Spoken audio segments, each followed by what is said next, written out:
Hi everyone, Alex here with the post-match review. I had to do one today because that was absolutely magnificent. Liverpool 4, Luton 1. Arguably the performance of the season. And then before anyone says, oh come on, it was only Luton. It was only Luton scrapping for their lives and doing a pretty decent job of it of late. And us with just such a patchwork team. We had no Salah, no Nunez, no Jota, no Szoboszlai, no Curtis Jones, no Trent, no Alisson. And then we were also, Jürgen decided to leave Robertson, Konate and Costas on the bench as well. So we did this with only 4 experienced outfield players. That was Virgil, McAllister, or maybe 5, Endo, Diaz and Gakpo, and with a threadbare bench of mainly kids and certainly no game changers.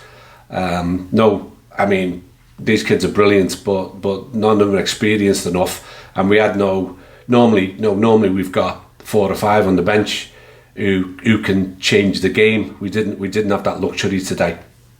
So it was a stodgy first half. I mean, to be honest, the only thing we really got wrong was the final third, because they scored with a sucker punch, and I kept seeing they had 2 shots on target to our 1 after about 35 minutes, but they were both from the same play. He saved the first one and he nodded the second one in. So that was it from Luton. I mean, they literally didn't do anything else. And it was just attack after attack after attack, but we kept making a bit of a balls of it, didn't we? Luis Diaz could have scored 2 in the first 5 minutes, probably first 3 minutes. And then time and again, and as the half wore on, we got more nervous. We started to lose our patience. We were rushing everything. We were trying to force everything, and then we started taking pot shots from 25, 30 yards, which is never a good sign.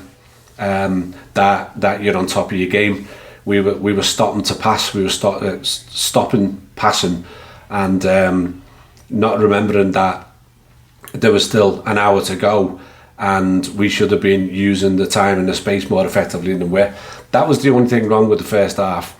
And it was frustrating, and I do have to be honest, looking at the inexperience on the field and the fact that we were without all 3 of our prolific goal scorers, and all 3 who replaced them are not prolific goal scorers. I was feeling the worst a little bit at half time. Not because I didn't think we'd come out and give it a real go, but I just wondered, and I thought, did we have enough enough players out there who could get us that vital goal? But not just 1, we needed 2, and we needed to keep them off the score sheets as well. So it was probably because we get into the business end of the season that I was so nervous, but I was, and I thought, oh God, this can't go wrong, can it, because of injuries? But you know what? I shouldn't underestimate, should I? I mean, the second half, it was a joy to behold, wasn't it?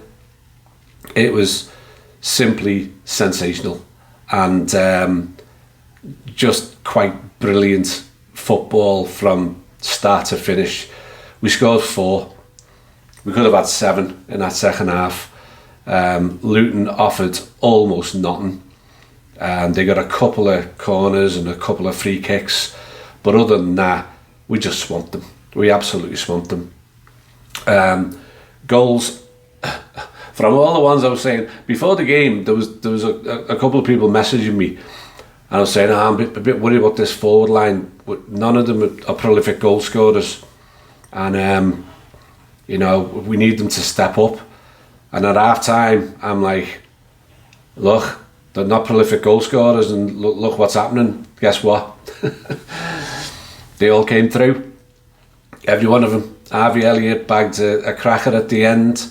Cody Gakpo's header was superb, and Lucio finally after so many times. I think he had 10 shots or something today. He managed to get his goal as well. But it was all started off by the ultimate captain's goal. I mean, we were still not breaking through, and time was ticking, and we needed something special. And what do great captains do? That's what they do. I mean, Virgil he flew in and he buried that. No one was stopping that. I don't care who was in goal. And that was a leader right there. I mean, he was brilliant throughout the entire game. But that was what we needed, and that changed everything. And from then on, Luton just folded like a pack of cards. But they had to. They couldn't keep pace with that relentless attacking verve and drive in that incredible second half. So a shout out to those front three. I apologise. I shouldn't have said anything. I should have said yeah. They'll step up. Don't worry about it. But I was a bit worried about it. A few shout outs. First of all, I mean, we played today with a bunch of kids, and then we brought on even more kids. So a shout out to just the incredible academy kids. Bradley, Kwanzaa, Clark, Dans and McConnell all played the part today. And I know the last two only got on for a couple of minutes, but my God, what a performance from the youngsters. Another shout out to two players who, over the course of the season, there's been a lot of debate about. Early on, there was loads of talk that Endo wasn't good enough, and the fact that he wasn't good enough meant McAllister has to be in an unnatural position, and he's not good enough in that position, and yet the two of them are now forging a cornerstone of that midfield. I mean, Endo is imperious in that number 6 role at the moment. He's got up with the pace of the game, he's got the pace of the league, and he excels in every game. And McAllister, over the last few games, and being put more into a natural position for him, he's just been brilliant. Man of the match the other day, most people's man of the match, well, a lot of people's man of the match today as well. That goal that Gakpo scored when the Luton players were all chatting to each other a la Barcelona in the Champions League, and Conor Bradley throws it in, McAllister swivels on it, fires in the perfect cross, and all Gakpo had to do was just bury it with his head. It's fantastic. Throw in taken quickly right there. Another shout out to Virgil van Dijk.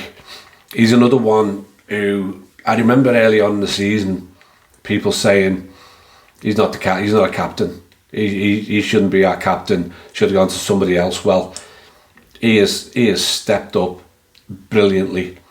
It doesn't matter who he has next to him. It can be Kanate, it can be Kwanzaa. It doesn't matter who he's got as his fullbacks. You know, it's often Gomez. It can be anyone at left back. Bradley or Trent at right back. He hasn't had Alisson behind him recently, and yet he has just been sensational in just about every game. And it's when he makes a mistake that makes the headlines, because it happens so rarely. And the final shout out to the unbelievable Jurgen Klopp.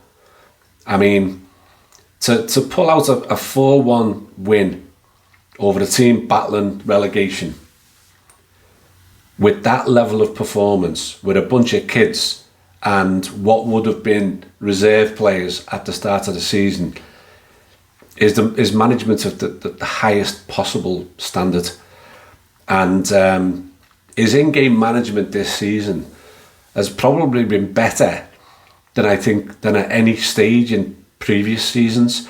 He sees what needs to be done, and it gets done. And we basically steamroll our teams in the second half. Well, there's an amazing statistic. I don't have the exact numbers, But it's something like we've scored something like 5 or 6 goals in the first 15 minutes of a game. And we've scored an incredible number of goals in the last 15 minutes of games. And teams just can't live with us.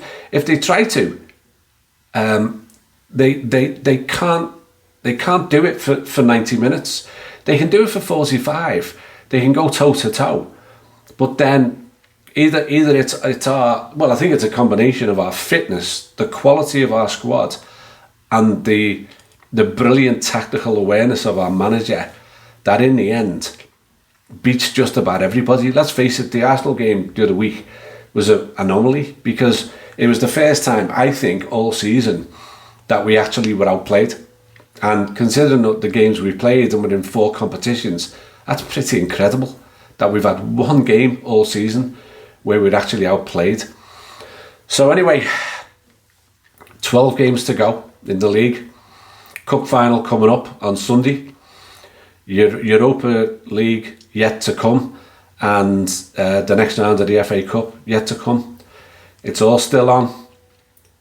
Who knows how the season's going to end, but right now I've got a great big massive smile on my face. I hope you have too. You never walk alone. See you soon. Ta-ra.